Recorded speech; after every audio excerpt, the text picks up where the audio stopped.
super normal.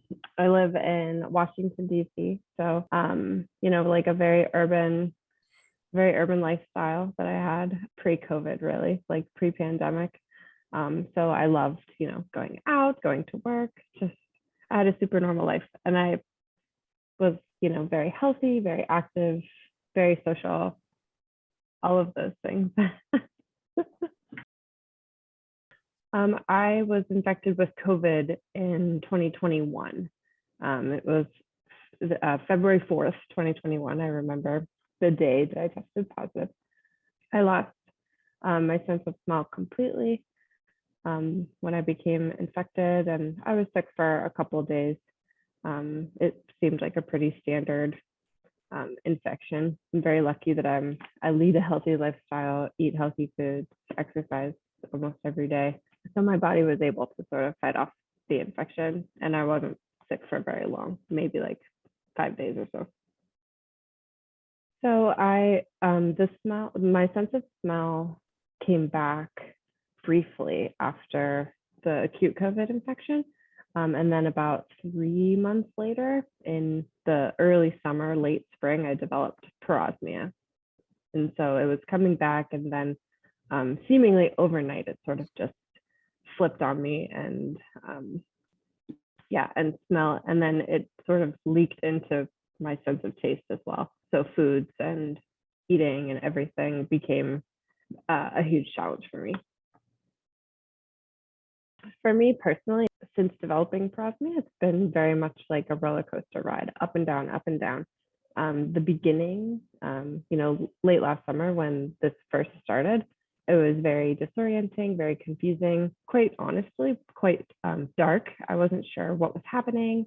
I didn't know anybody else that was experiencing this either. I actually was, for at least a week, I thought that I used an expired mouthwash because I could not get a chemical taste out of my mouth and my nose. And it just felt like all of my sinuses and face were engulfed by this chemical smell. And I used a mouthwash at the gym that I go to.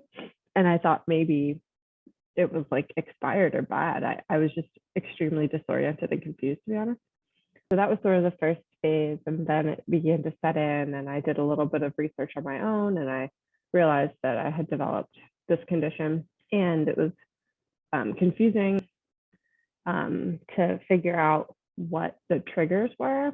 Sort of navigating the new diet was really a challenge. I was previously, I don't think, is there a word for being omnitarian? Like you eat meat, you eat fish, you eat cheese, you eat everything. And I truly loved dining out.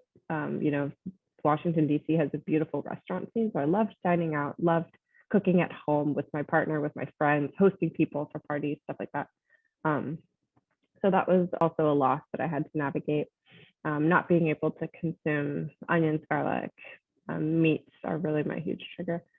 So I was, quite frankly, very hungry all the time.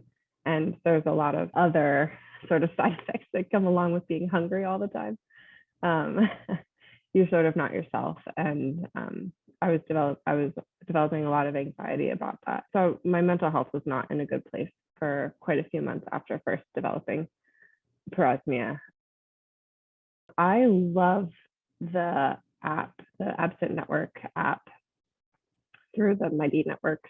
I guess that's technically the name of the app, but the supportive community of other people that have parosmia and smell disorders is just delightful.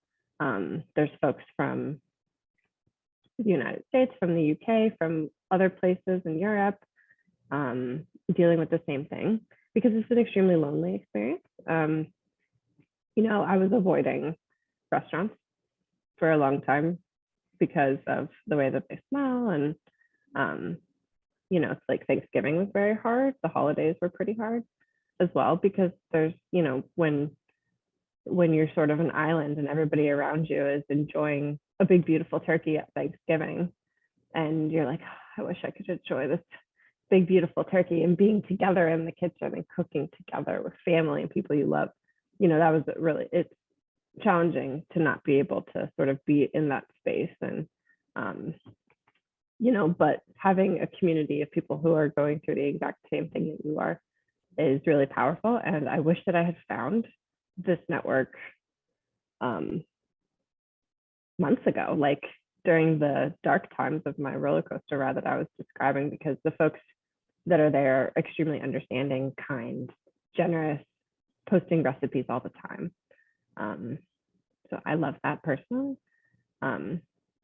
And when I sort of stumbled on the AbScent website, I was thankful for, you know, the resources that are provided, tips, even just like a page of tips about how to live with parosmia, which was so new and foreign to me. It was really helpful. And the other like educational experiences that you guys offer, the webinars and panels and stuff like that, that adds real value to our lives, because there's not a ton of research or information out there, it seems. So I've seen a lot of healthcare professionals just trying to help me navigate this, you know, all of the really long COVID things. And they don't know what to do. You know, I've been told by healthcare professionals multiple times, you know, well, there's no research and we don't know what this is, and you just have to wait and there's nothing we can do for you. And, you know, during the dark time, that was really hard to hear. You know, I was just looking for anything, you know, a dietitian that could help me just think about what I can eat instead of what I can't eat. Or, you know, it was really challenging, you know, to feel like your body was starving. I was losing weight. I couldn't exercise to my normal level. I stopped going for runs and stuff like that. And to hear, oh, there's nothing we can do for you, is really demoralizing.